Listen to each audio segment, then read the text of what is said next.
1월에 예배 올인하자라고 하는 그러한 말씀들을 제가 첫 주 표설교 빼고 3주 동안 드렸습니다. 이제 2월에 예배 알고 드리자라고 하는 큰 주제를 가지고 4주 동안 같이 말씀을 생각해 보려고 합니다. 알고 드리자라고 하는 말의 의미는 예배를 구성하고 있는 요소들에 대해서 하나씩 그 의미를 정확히 알고 그렇게 예배를 드리자 하는 것입니다. 예배의 요소, 예배를 구성하는 요소들은 많은 것들이 있겠습니다만 크게 네 가지로 나누어 볼 수가 있습니다. 하나는 찬송이고요.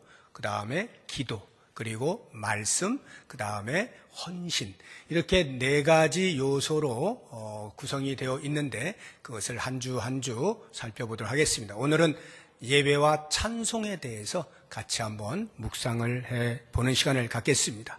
제가 95편을 본문으로 삼았는데 이 95편의 그 저자인 시인이 이렇게 우리들에게 권면합니다. 1절 보시면 오라 우리가 여호와께 노래하자.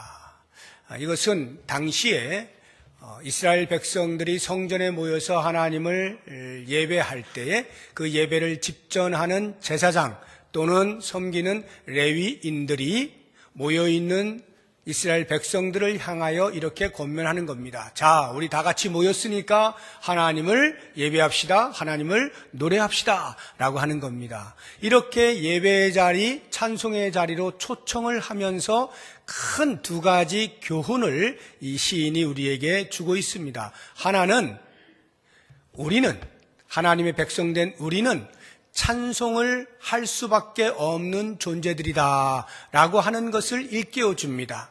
왜 우리는 찬송하지 않으면 안 되는가 라고 하는 그 이유들에 대해서 이야기를 해주고 있고, 그 다음은 그렇게 충분한 이유를 가지고 있는 우리들이 어떻게 하나님을 찬송할 것인가, 찬송할 때의 우리의 자세와 태도에 대해서 말씀을 해주고 있습니다. 그래서 이 두 가지 부분을 제가 그 안에 몇 가지씩 나누어서 같이 한번 생각을 해보도록 하겠습니다. 먼저 찬송하지 않을 수 없는 이유, 왜 우리는 찬송할 수밖에 없는가? 그것은 우리의 찬송을 받으시는 하나님이 이러한 분이시기 때문이다 라고 하는 것인데요, 세 가지로 제가 말씀을 드립니다. 하나는 우리의 하나님은 천지를 만드신 창조주이시기 때문에 우리는 마땅히 찬송을 올려드려야 한다라고 하는 것입니다. 3절을 보시면 여호와는 크신 하나님이시요 모든 신들보다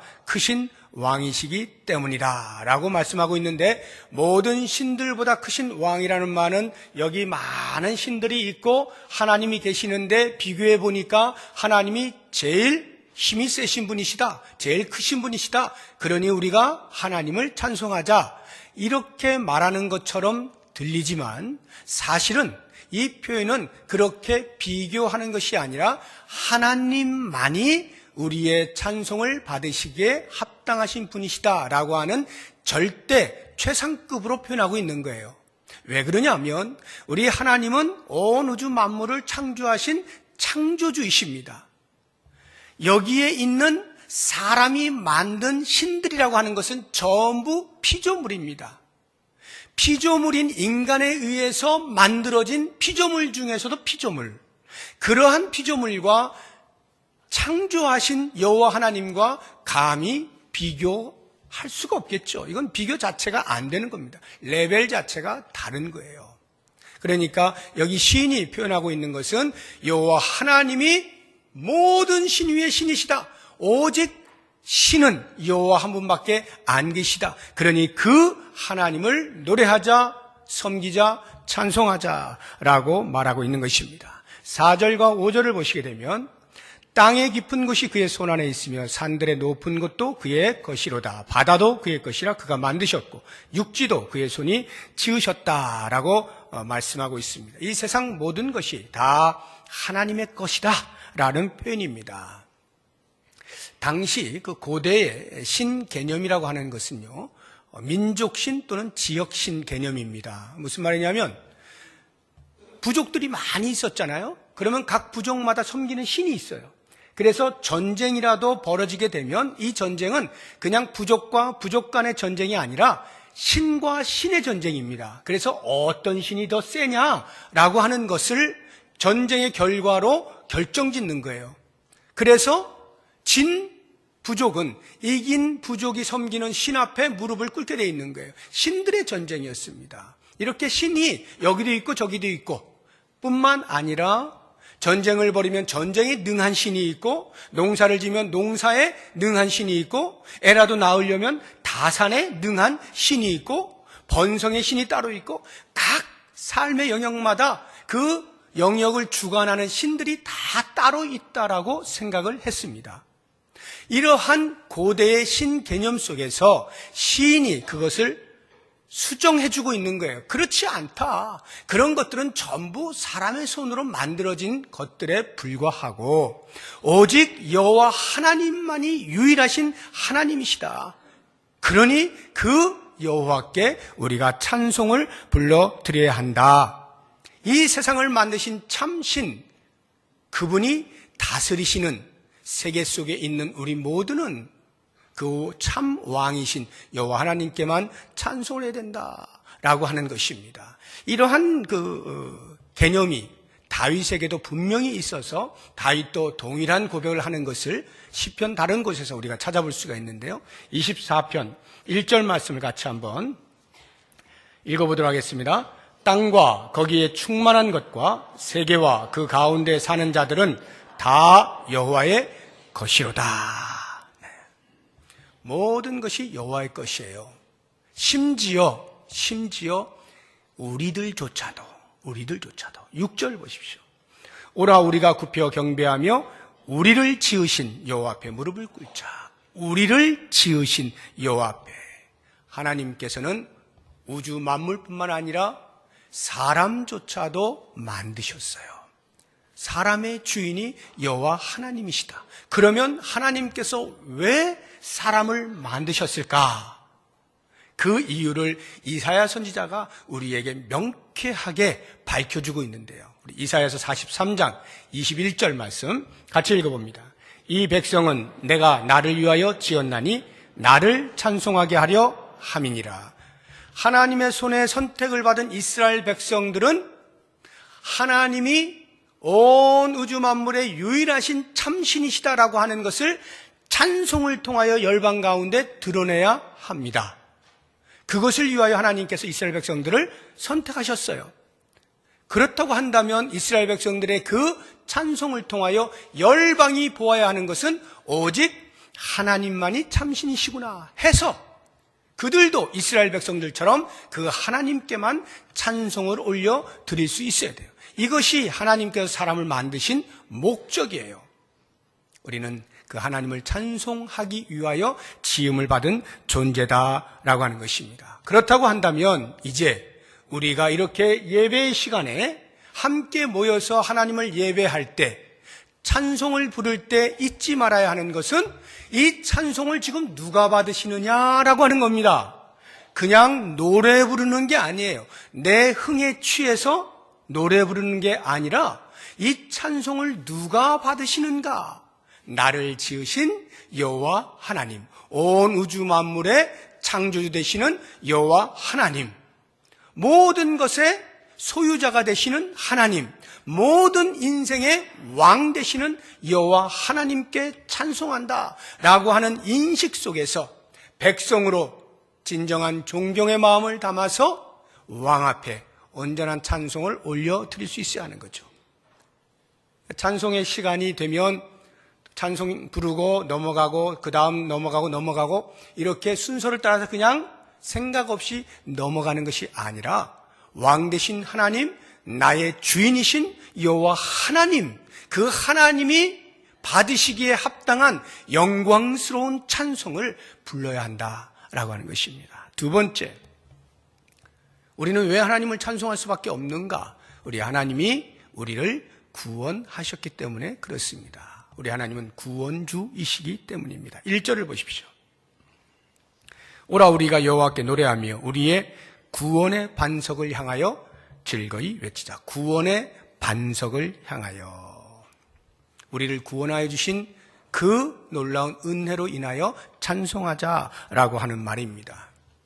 인류의 시조인 아담과 하와가 에덴 동산에서 하나님 앞에 찬송하며 살아가는 복된 삶을 누리고 있었습니다. 그런데 죄가 들어오게 되면서 졸지에 에덴 동산에서 쫓겨나게 되어지고 스스로 죄의 굴레 속으로 빠져들어가게 됐죠.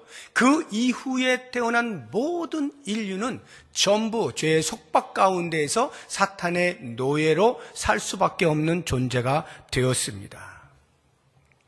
우리 모든 인생이 사탄의 노예로 죄에 속박되어 사는 존재임을 나타내 주는 것이 이스라엘 백성들이 애굽에서 노예로 살았던 사건입니다.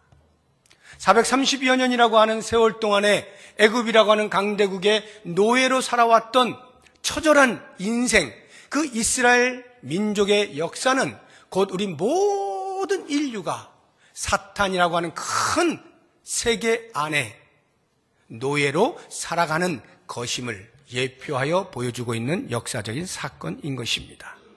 그렇다고 한다면 그와 반대로 이스라엘 백성들이 하나님께서 선택하신 영도자 모세를 통하여서 애굽으로부터 나와서 하나님이 약속하신 가나안 땅으로 들어가기까지의 그 출애굽 사건이라고 하는 것은 오히려 하나님이 구원자가 되시는 것임을 우리에게 보여주고 있는 또 다른 사건이다라고 하는 것을 알 수가 있습니다. 이 사건은 신약으로 와서 예수 그리스도의 십자가의 사건을 예표하는 것입니다. 모세를 통하여서 하나님께서 애굽 사람들의 손으로부터 이스라엘 백성들을 따로 떼어서 분류하여서 하나님의 약속의 땅으로 옮겨 두시는 것처럼 예수 그리스도의 십자가의 구속의 은혜 아래 우리들을 두심으로 더 이상 죄의 노예로 사탄의 노예로 살지 아니하고 하나님 나라의 백성으로 참 자유를 누리며 살아갈 수 있는 존재로 만들어 주셨다라고 하는 것입니다.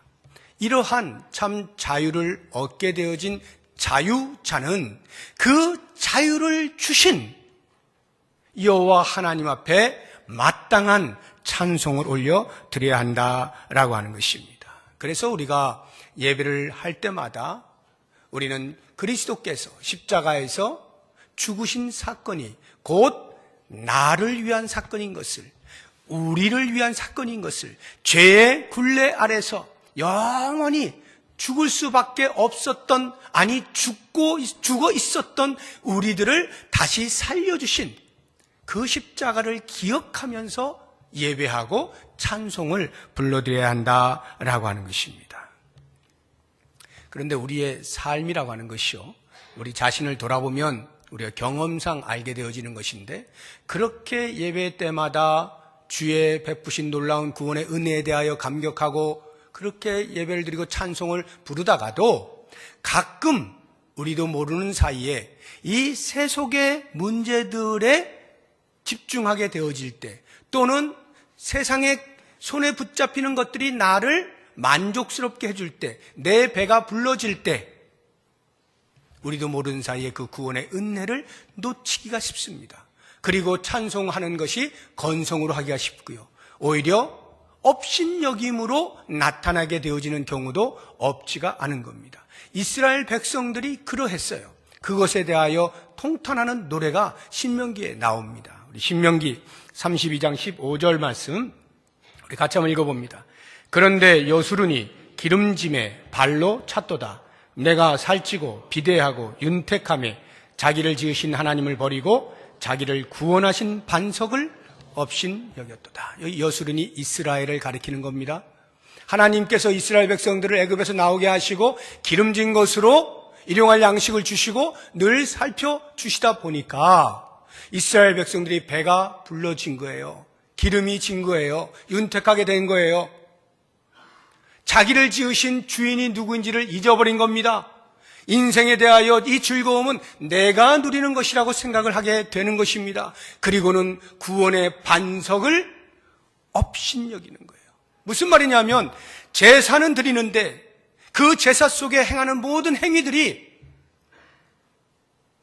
하나님을 향하여 진정으로 그 놀라운 구원을 베푸신 것에 대한 감격을 가지고 올려드리는 것이 아니라 그냥 허당으로 마음 없이 그렇게 올려드린다. 이게 업신여기 있는 것이다 라는 말입니다. 우리가 예배를 드릴 때 하나님 앞에 하나님이 행하신 그 놀라운 구원의 은혜를 노래할 때 우리의 마음에 그 구원의 감격 없이 입술로만 올려드리는 찬송이라면 그것은 오히려 하나님을 업신여기는 행위가 된다라고 하는 것입니다. 그렇기 때문에 우리는 예배를 드릴 때마다 하나님 앞에 찬송을 올려드릴 때마다 우리를 위하여 기꺼이 당신의 살과 피를 다 내어주신 십자가에 못 박혀 죽으신 예수 그리스도의 그 구원의 은혜를 기억하면서 감격하면서 그렇게 찬송을 불러드릴 때 그 찬송을 우리 하나님께서 기쁨으로 받으신다라고 하는 것입니다. 왜 우리가 찬송을 할 수밖에 없는 존재인가? 세 번째, 우리 하나님은 우리의 목자가 되시기 때문에 그렇습니다. 7절 보시기 바랍니다.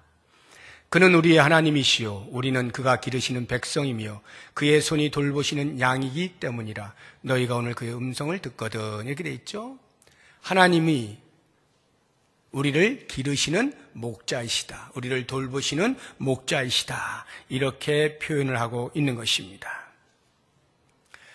이스라엘 백성들의 광야의 삶을 보면 그것을 잘 알 수가 있죠. 광야의 삶이라고 하는 것은 사람이 살 수 없는 곳이다라는 뜻이에요. 그러니까 살아가는 것이 쉽지가 않은 것입니다. 그런데 200만이라고 하는 거대한 백성들이 몰려 나왔을 때 어떻게 거기에서 다 먹고 살 수가 있습니까? 안 되는 거예요. 그런데도 불구하고 하나님께서는 그들을 먹여 살리시죠.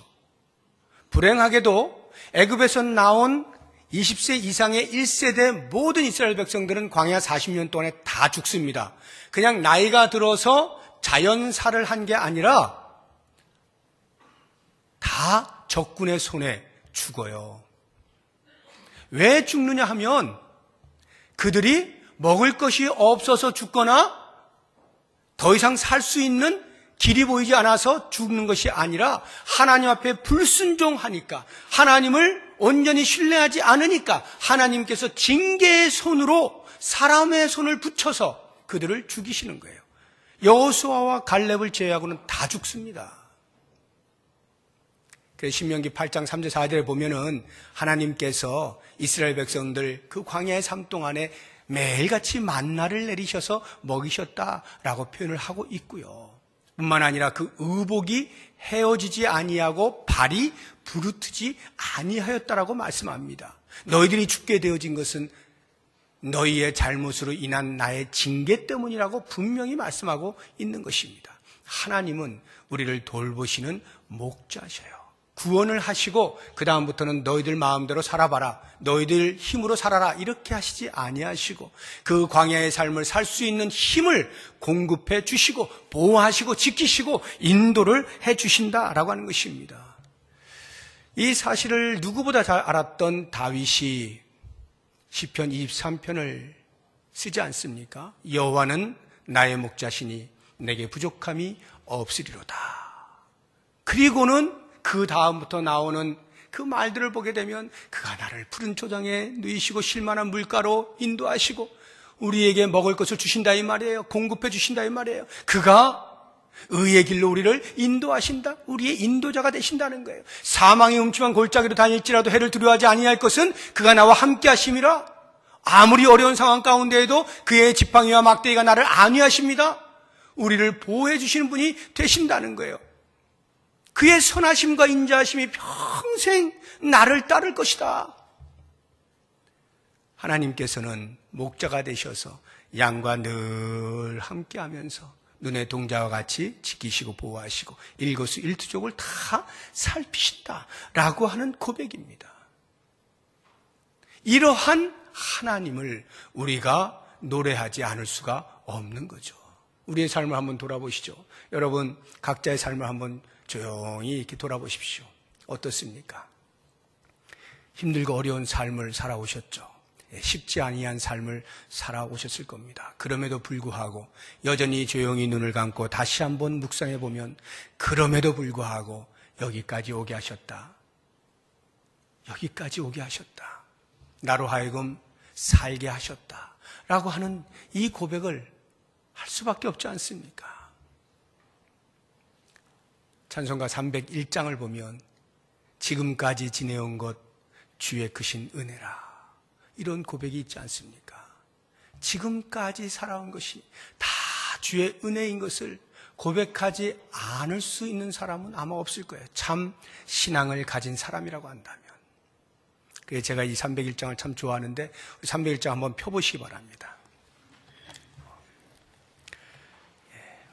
성경 찬송가는 꼭 가지고 다니시고요. 혹시 잊으신 분은 자막에 나옵니다. 자막을 보시고 가지고 오신 분은 찬송가 301장을 한번 펴보시기 바랍니다. 1절의 가사를 보세요. 지금까지 지내온 것 주의 크신 은혜라. 한이 없는 주의 사랑 어찌 이루 말할 수 있겠는가.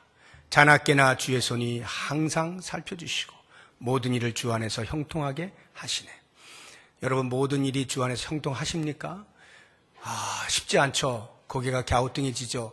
날마다 형통했던 건 아닌데, 모든 것이 다 형통했던 것이 아닌데, 이 분은 왜 이렇게 고백했을까? 여러분, 돌아보면 그때 당시에는 형통이 아닌 것 같고 막히는 것 같고 장애물이 많이 있는 것 같고 그 안에서 넘어져서 어찌할 바를 모르는 것 같았는데, 돌아보면 그것조차도 형통이었음을 알게 된다, 이런 말이에요. 하나님께서 우리를 인도하신 그 자체가 형통이라는 고백입니다. 2절을 보십시오. 몸도 마음도 연약하나 새 힘 받아 살았네. 물 붓듯이 부으시는 주의 은혜에 족합니다. 사랑 없는 거리에나 험한 산길 헤맬 때 주의 손을 굳게 잡고 어떻게 한다고요? 찬송하며 가겠습니다. 이게 놀라운 고백이에요. 아무리 힘들고 어려운 가운데서 주님이 나를 붙들고 가시는 것을 내가 믿으니까 나는 찬송하며 가겠습니다. 찬송하며 가겠습니다. 목자 되신 주님을 인식하는 순간 우리들은 그분을 향하여 찬송하지 않을 수가 없다라고 하는 것입니다. 이렇게 우리가 예배할 때에 하나님을 찬송한다라고 하면 최소한 이 세 가지를 기억해야 됩니다. 나의 찬송을 받으신 하나님이 어떤 분이신가? 나를 지으신 분이시고 나를 억만죄중 가운데에서 구원하여 주신 분이시고 지금도 여전히 나를 그 선하심과 인자하심으로 최고의 자리로 계속하여 이끌어 가시는 분이심에 대한 확신 가운데에서 그 하나님을 기억하며 노래하고 찬송을 해야 한다라고 하는 거예요. 자, 그렇다고 하면 이제 두 번째로 그렇게 하나님을 찬송하고자 할 때 과연 어떠한 자세와 태도로 하나님을 노래해야 될까라고 하는 것, 세 가지 정도를 말씀드립니다. 첫 번째, 감사함으로 찬송을 해야 됩니다. 감사가 반드시 들어가야 돼요. 2절 말씀 보세요. 우리가 감사함으로 그 앞에 나아가며, 감사함으로 그 앞에 나아가요. 나아가서 뭐 한다고요? 찬송한다라고 하는 말입니다. 이 감사와 찬송은 시편에서 보면 언제나 같이 다니는 짝이에요. 언제나 같이 다녀요. 그래서 감사가 있으면 찬송이 나오고 찬송이 있으면 감사가 나옵니다. 한번 살펴보죠. 시편 100편 4절 말씀. 시편 100편 4절 같이 읽어봅니다. 감사함으로 그의 문에 들어가며 찬송함으로 그의 궁정에 들어가서 그에게 감사하며 그의 이름을 송축할지어다. 보시게 되면 감사함으로 그의 문에 들어간다는 말과 찬송함으로 그의 궁정에 들어간다는 말이 같은 말이에요. 그런데 표현을 달리하고 있잖아요. 이것은 감사와 찬송이 같은 의미다라는 뜻이에요. 그 뒤도 마찬가지죠. 그에게 감사하며 라고 하는 것과 그의 이름을 송축할지어다 라고 하는 말이 같은 말이에요. 표현만 달리하고 있어요. 감사와 찬송은 같이 가는 것입니다. 우리 한 군데만 더 보죠. 시편 138편 1절입니다. 보여주세요. 시작. 내가 전심으로 주께 감사하며 신들 앞에서 주께 찬송하리이다. 감사와 찬송은 늘 짝을 이루며 같이 갑니다. 그러니까 만약에 우리가 하나님을 향하여 찬송을 부르는데 우리의 마음에 감사의 마음이 없이 그냥 부른다면 그것은 요즘 젊은 사람들이 서로 연인들 사이에서 어떤 말을 던졌는데 야 그거는 영혼 없는 소리야. 진정성을 가지고 다시 얘기해봐. 이런 이야기들 많이 하거든요. 영혼 없는 소리. 감사가 빠진 찬송은 소리는 나는데 영혼이 없는 소리예요. 마치 고린도전서 13장 1절에서 내가 사람의 방언과 천사의 말을 할지라도 사랑이 없으면 소리나는 구리와 울리는 꽹과리와 같다라고 하는 이러한 표현과 비슷합니다. 우리가 찬송을 할 때 감사가 빠지면 그냥 소리나는 구리와 울리는 꽹과리에 불과해요. 소음에 불과한 거예요. 그런 찬송의 소리는 하나님이 받지 않으시죠. 감사의 마음을 한껏 담아서 올려드리는 찬송이 되어야 해요. 이렇게 감사가 있을 때는요, 필연적으로 따라오는 게 있어요. 우리의 감정에 있어서 이 감사와 함께 따라오는 감정은 즐거움입니다. 기쁨이에요. 다시 한번 1절을 보십시오. 오라 우리가 여호와께 노래하며 우리의 구원의 반석을 향하여 즐거이 외치자. 2절도 보시며 우리가 감사함으로 그 앞에 나아가며 시를 지어 즐거이 그를 노래하자. 즐거움, 기쁨이 이 감사에 수반되어져요. 동반되어져서 나타난다라고 하는 것입니다. 우리가 죄로부터 구원을 받았잖아요. 참 자유자가 되었잖아요. 그로 말미암는 놀라운 감사와 기쁨이 있지 않습니까? 그 기쁨이 있으면 우리의 마음속에 자연스럽게 감탄이 되지 않습니까? 어떻게 나 같은 것을 구원하여 주셨는가라고 하는 놀라운 감탄이 있게 되어져요. 이것이 찬송에 그대로 묻어 나와야 한다는 거예요. 우리의 찬송 속에 이 감사와 기쁨의 감정이 고스란히 담겨 있을 때 그 찬송이 제대로 된 찬송이다.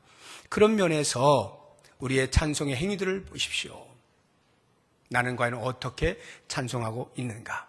특별히 이제 우리 오늘 찬송을 부르신 우리 할렐루야 찬양대 우리 관양단도 마찬가지인데요.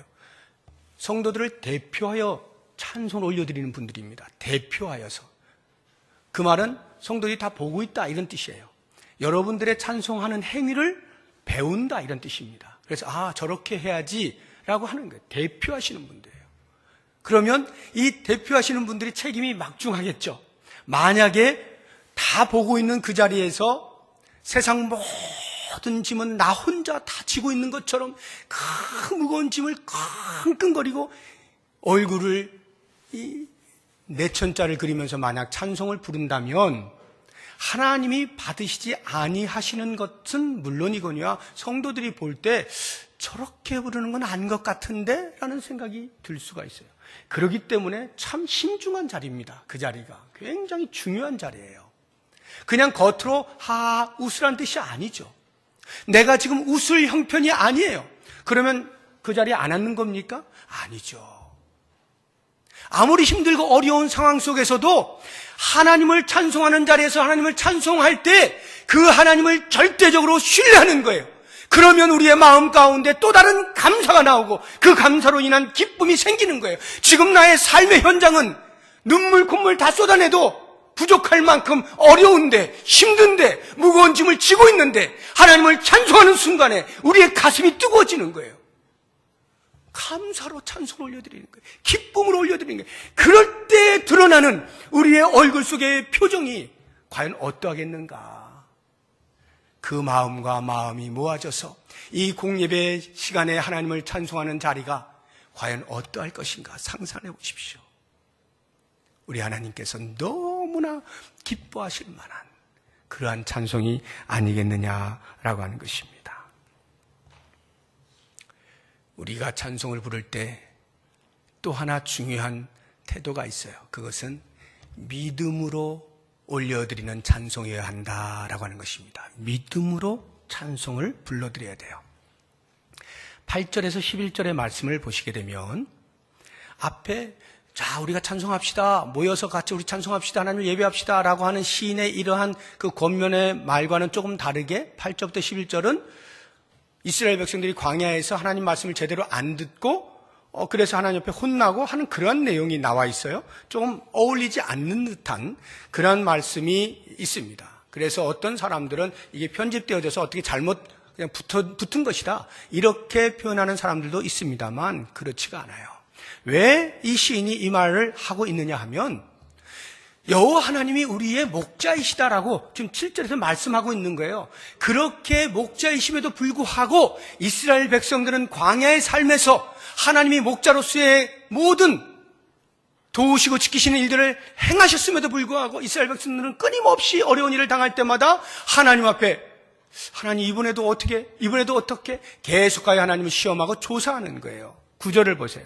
그때 너희 조상들이 내가 행한 일을 보고서도 나를 시험하고 조사하였도다. 이 무슨 말이에요? 의심했다는 말이에요. 하나님이 계속하여서 먹여 살리심에도 불구하고 어려운 일을 만나면 또 이번에는 죽는 거구나, 이번에는 죽겠네, 하나님이 또 하실 수 있을까? 계속 의심하고 불평하고 원망하고 불순종하면서 그렇게 광야의 삶을 살았다라고 하는 말입니다.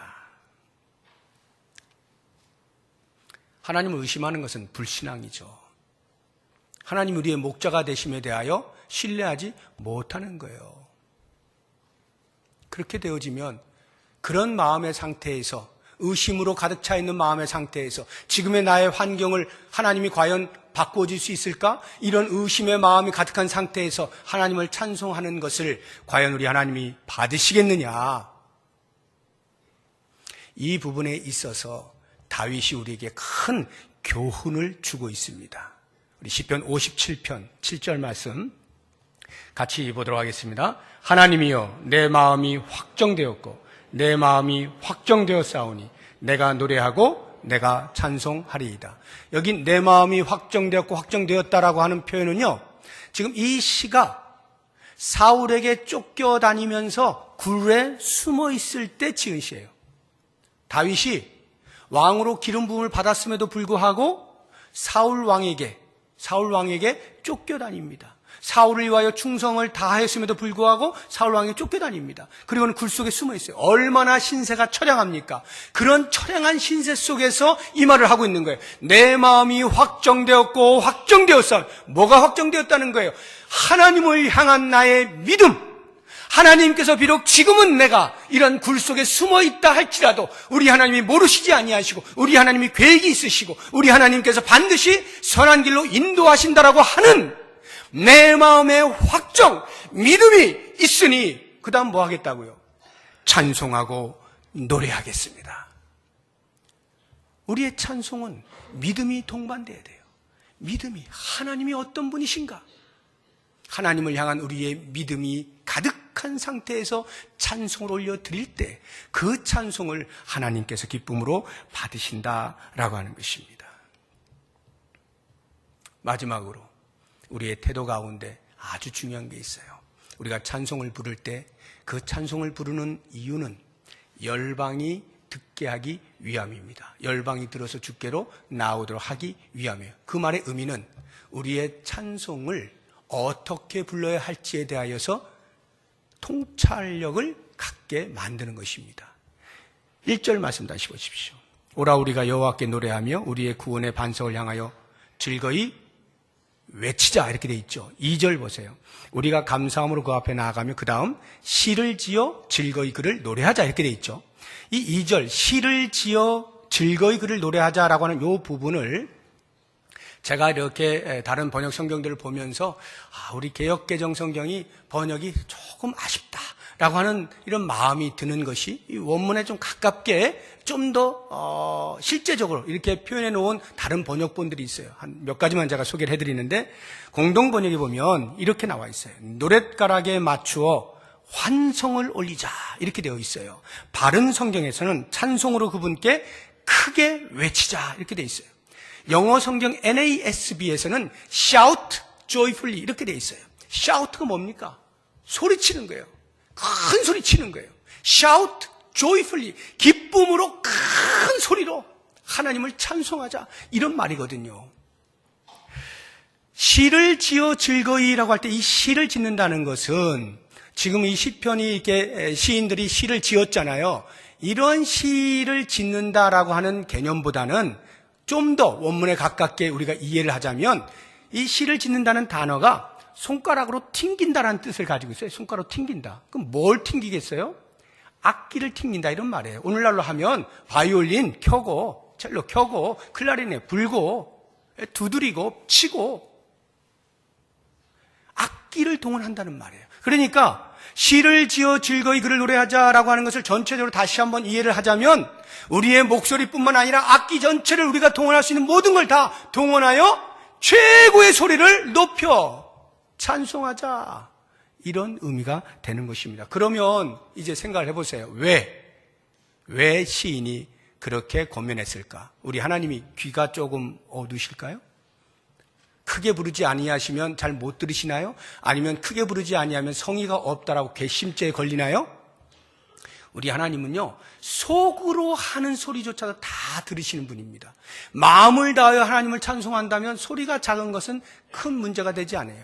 그러면 왜 큰 소리로 외치라고 하는가?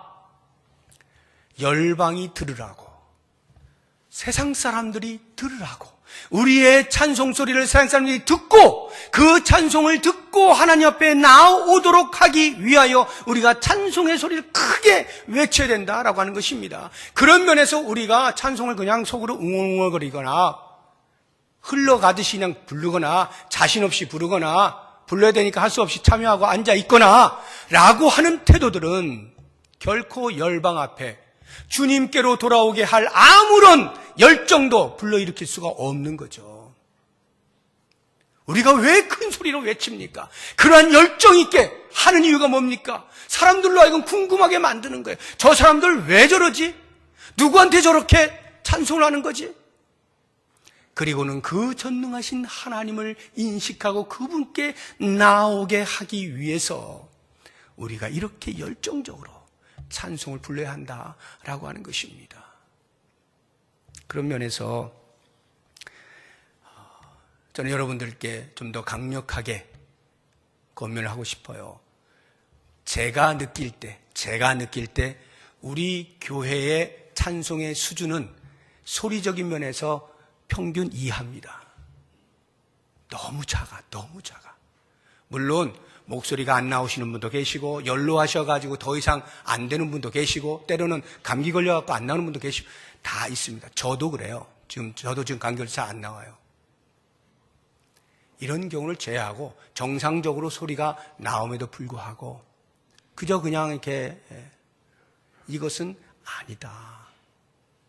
목소리를 다해서 우리 온 마음으로 열정적으로 큰 소리로 우리 하나님이 어떤 하나님인가를 세상에 선포하는 그러한 웅장한 찬송을 올려드려야 되는 거예요. 찬송이 살아있어야 되는 거죠. 꿈틀꿈틀거려야 되는 거죠. 그 찬송을 받으시는 하나님이 어떠한 분이신가를 우리의 찬송을 통하여 드러낼 수 있어야 되는 거예요. 선포적인 찬송이 돼야 한다라고 하는 것입니다. 그래서 우리는 우리의 평생에 살아있는 동안에 찬송하며 가는 존재들이에요. 모든 열방이 주를 볼 때까지. 예수전도단의 고형원 씨라고 하는 분이 있습니다. 그분이 작사 작곡을 많이 했어요. CCM. 근데 그 가사들을 보면요, 얼마나 기가 막힌지 모릅니다. 오늘도 우리 할렐루야 찬양대에서 그 부른 찬송의 가사들을 보면요, 우리 하나님이 생명의 하나님이시고 반석이 되시는 분이고 피난처가 되시는 분이 빛이 되시는 분이시다. 그분 앞에 우리가 속으로 나팔로 비파로 노래해야 된다. 이런 지금 찬송을 들으셨다고요. 이 고용원 씨가 지은 곡이 하나 있어요. 이 가사를 여러분들이 한번 깊이 생각해 보시면서 우리가 어떻게 찬송하는 예배자로 살아야 하는지 도전을 받으면 좋겠어요. 이 시간에 같이 한번 불러볼 텐데요. 내 눈 주의 영광을 보내라고 하는 찬송입니다. 우리 같이 한번 불러보겠습니다.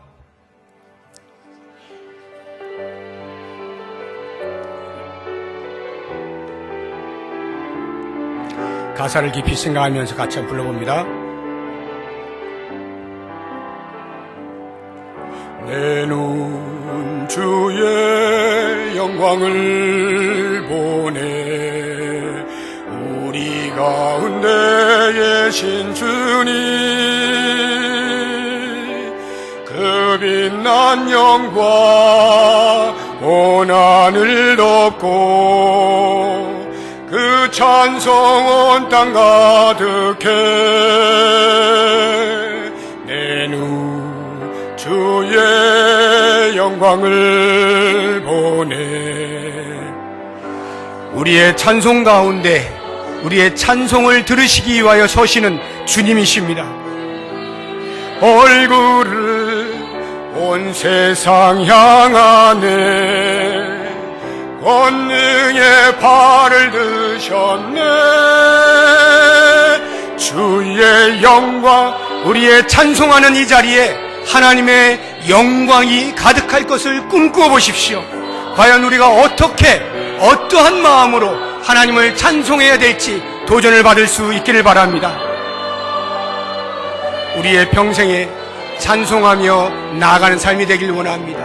모든 열방이 우리 주님을 볼 때까지 다시 한번 주의 영광 이곳에 가득해, 영광 이곳에 가득해. 우린 선의 주님과 함께 찬양하며 우리는 전진하리. 모든 열방 주 볼 때까지, 모든 열방 주 볼 때까지.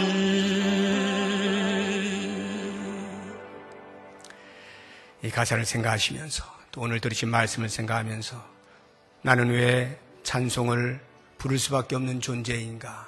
우리 하나님이 어떠한 분이신지 깊이 인식하시고 나는 과연 어떻게 하나님을 높여드려야 하는가? 들으신 말씀을 생각하시면서 한 2분 정도 같이 기도하는 시간을 갖겠습니다. 하나님,